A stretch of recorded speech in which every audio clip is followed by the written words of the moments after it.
Here's a quick recap of the Tuesday, January 17th City Council meeting. The city is restructuring water rates to keep the water fund self-sustaining for years to come.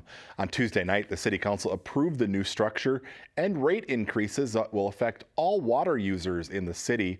For residential customers, the start of Tier 2 rates is being lowered from 20,000 gallons to 15,000 gallons, and the start of Tier 3 rates is going from 80,000 gallons to 45,000. The account service charge is also being increased. The average residential home that uses 12,000 gallons of water in the winter quarter will see a $5.57 increase to their winter quarter bill. And for 34,000 gallons of water in the summer quarter bill will increase $12.14. The new rates take effect in May. The city is going out for bids for a new water tower. This week, the City Council accepted the final plans and specifications for a new 1 million gallon tower. It will be located near the southeast corner of Foley Boulevard and Coon Rapids Boulevard. The existing water tower near McDonald's on Foley will be torn down. The city is hoping to secure state funding for two big road projects. Coon Rapids has put in an application to MnDOT's Corridors of Commerce program for $28.3 million for the Highway 610 and East River Road Interchange Expansion Project. The city of Andover is putting in a request for $28.1 million to expand Highway 10 from 4 to 6 lanes between Hanson Boulevard and Round Lake Boulevard. MnDOT will announce project awards on May 1st. And that's a quick recap of the January 17th City Council meeting. As always, you can find the full meetings on cable or the CTN Coon Rapids YouTube channel.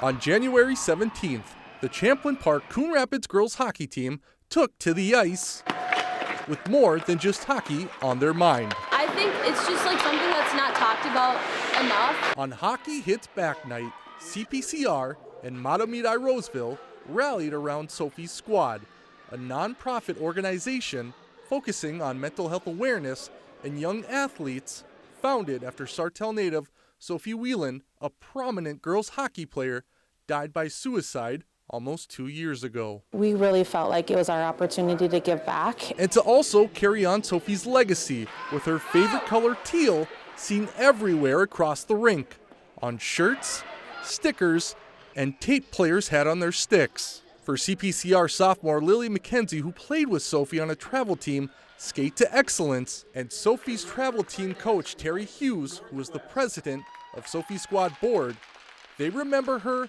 as a light that always shined bright. She was always smiley, always laughing, always made everyone's day feel so like warming, and she was just always there for you. Like she was the first one to give you like a fist bump or a hug after your goal. She was a great kid. She was a leader in her school. She was a 4.0 student.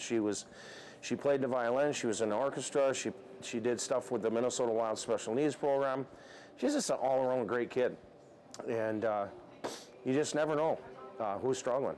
It's more on the inside than the outside. Now those around the sport are hoping conversations help lead to change. We spend a lot of time treating our athletes with injuries that you can see, icing and trainers and stretching and resting and doctor's appointments, and even academically we're quickly to give tutors and stay after for extra help.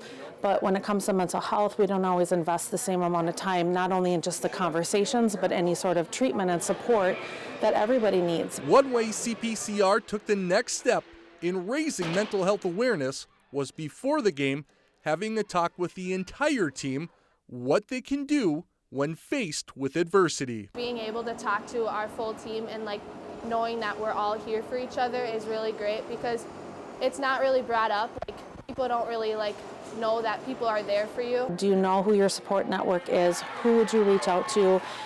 What do you do if you have a friend that has reached out to you in crisis? And it's really just, they spent the time and the hard emotions to have the conversation. Amazing to watch those girls open up. It was amazing to watch them say, hey, you know what, we're here together. We're going to get through this. If you ever need anybody, here's my number, here's my number. Even though the event was one night, the hockey community from CPCR wanted to keep a part of Sophie's legacy embedded in the rink with a dasher board. the first in any rink in the state of Minnesota. It is something our boosters were passionate about and have a reminder. Nearly $7,000 was raised, with the proceeds going to Sophie's Squad. To learn more about the organization, visit sophiesquad.org. And if you or someone you know is struggling, call the National Suicide and Crisis Lifeline at 988. It's staffed 24 hours a day, 7 days a week, and provides free, confidential emotional support to people in suicidal crisis or emotional distress.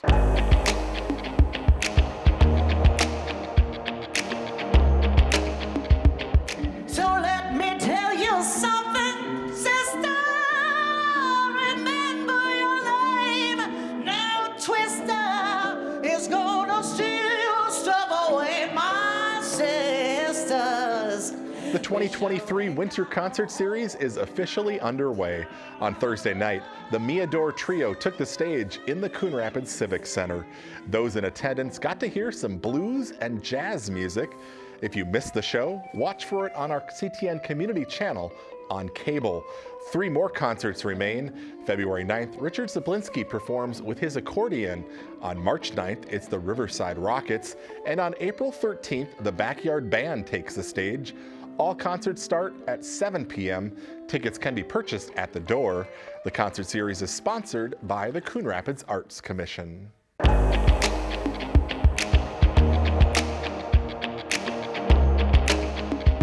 The city's popular Front Door Grant Program is back again this year. The Curb Appeal program provides grants to homeowners who want to improve the exterior of their property. Past projects have included everything from new siding and windows to driveways and doors. The grants are designed to give the city's aging housing stock a boost. Last year, more than 300 residents applied for a grant. A total of 80 grants were awarded. If you're interested in this year's Front Door Grant Program, just log on to the city's website and fill out an application. The deadline to apply is March 1st. The grants will cover a portion of the total project cost and range from $1,000 to $5,000, depending on the scope of the work. The winners will be chosen in a lottery drawing on March 8th. The drawing will air live on cable and the CTN Coon Rapids YouTube channel.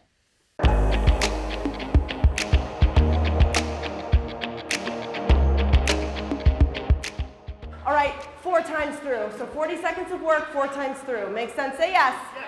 A new fitness business in Coon Rapids, which started with pop-up camps at Alloy Brewing, is going strong in its new home. All the way up, guys. Hold it. Burn Boot Camp opened in early 2022 in a commercial center at the corner of Round Lake and Coon Rapids Boulevards. We're excited and slowly growing, and we're really having a good time.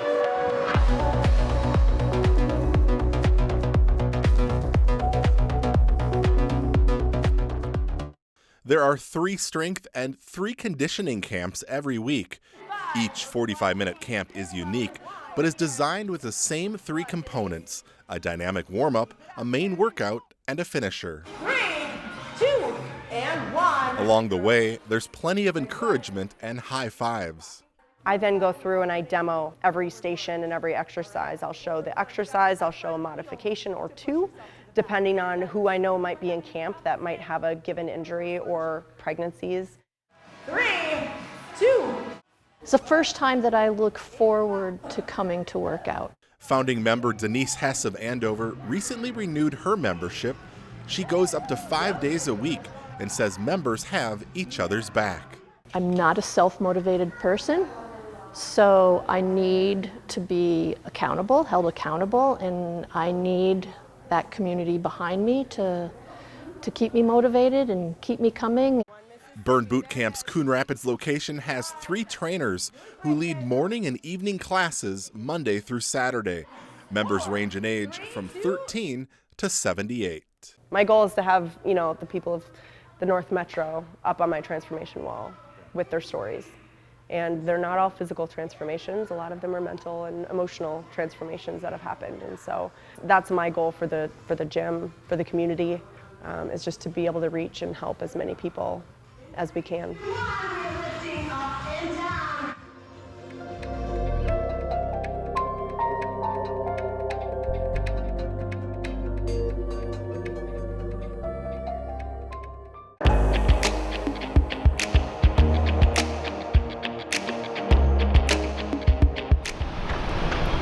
the station, as you can see from the background, is well underway.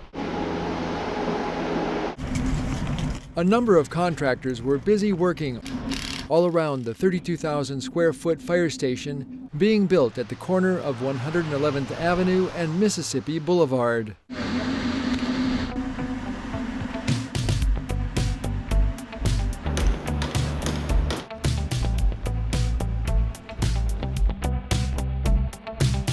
Coon Rapids Fire Chief John Piper recently took a tour of the progress to date with project manager Daryl Lepper of Kinghorn Construction. So in this area, we're just about done with the underground plumbing. They have a few things to tie up, and then they'll have an inspection. To the right of the main entrance, which we see all the gray, that'll be where the antique truck is displayed. This will become the replacement building for Fire Station number 3, which will include new health and safety features. When the firefighters come back from a call, they don't have to go into the living quarters. They can stay out here and get decon. They can take a shower and get all the dirt and carcinogens off of them right out here. The building design includes 2 drive-through apparatus bays and 4 double-deep bays. Up on the mezzanine level, they'll have a dedicated training space. It's a training mezzanine, so we'll be able to set a maze up there for firefighters to practice search and rescue. Barring any unforeseen circumstances, the project will wrap up just in time for summer. The completion date is currently the end of June, so we're hoping it'll be done by then and be able to shoot the fireworks off from the roof for our 4th of July celebration over at the creek.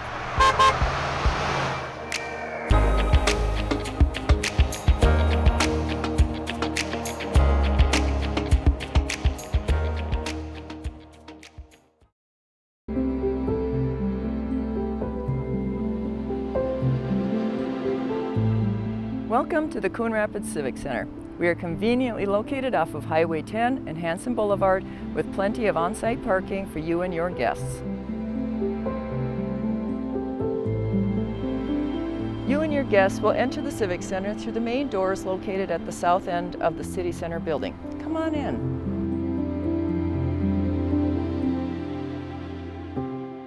Our banquet and meeting rooms are conveniently located just a few short steps down the hallway, along with our restrooms. The banquet room consists of 3 separate rooms that open up to one another.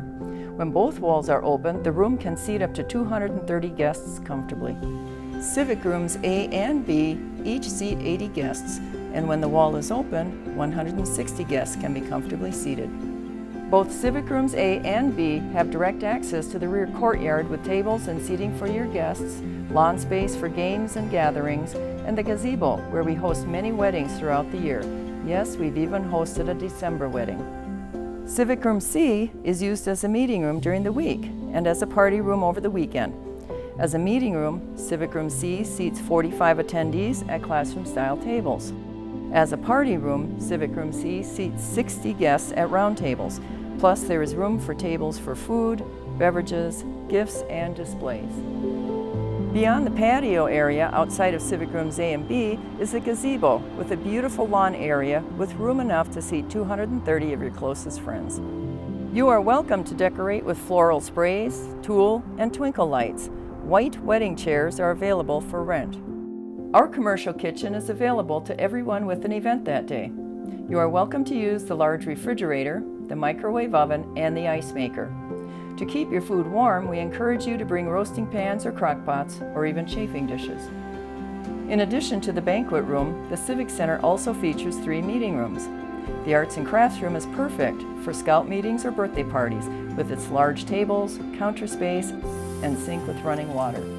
The conference room features a large table with seating for 14, plus additional seating along the wall. We hope you visit the Coon Rapids Civic Center soon and consider us for your next gathering.